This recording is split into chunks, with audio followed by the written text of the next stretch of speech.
Nick Friedell joining us here on Bet. Friedell, oh my God, that's a beautiful shirt. And the combination with the pocket square, outstanding. Thank you so much for dressing up Just for the for you, occasion. buddy. You look like $1 million. We'll start right here.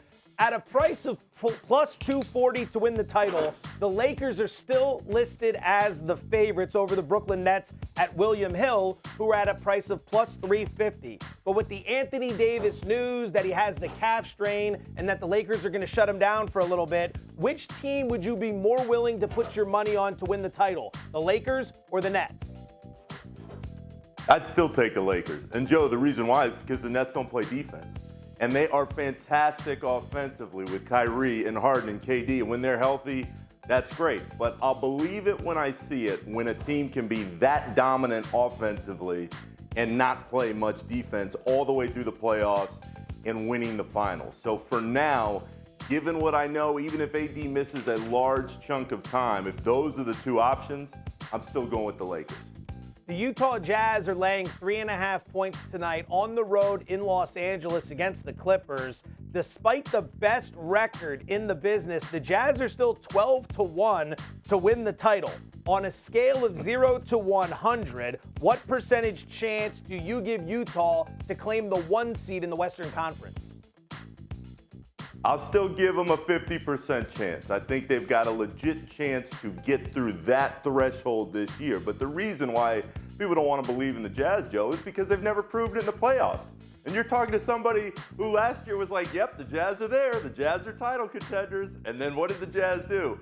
They got hurt. They went through their normal midseason fade where you couldn't figure out what was going on. They get into the bubble, and they just couldn't make it happen. They couldn't close the 3-1 deficit. So until Utah proves it in the playoffs, there's going to be a large amount of doubt.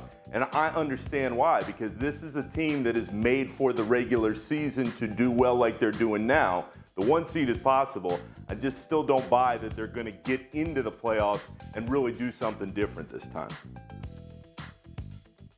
All right, Nick, I've got a fun one for you. I was hosting my sports talk radio show on Saturday, and I came across here in New York, and I came across a fun topic, and that was the Knicks at that point in time, plus 210 to make it to the postseason. Meanwhile, the Dallas Mavericks were plus 210 to not. As of today, those odds have changed. Now the Knicks to get into the postseason is plus 152. Dallas to not get in the postseason is plus 198.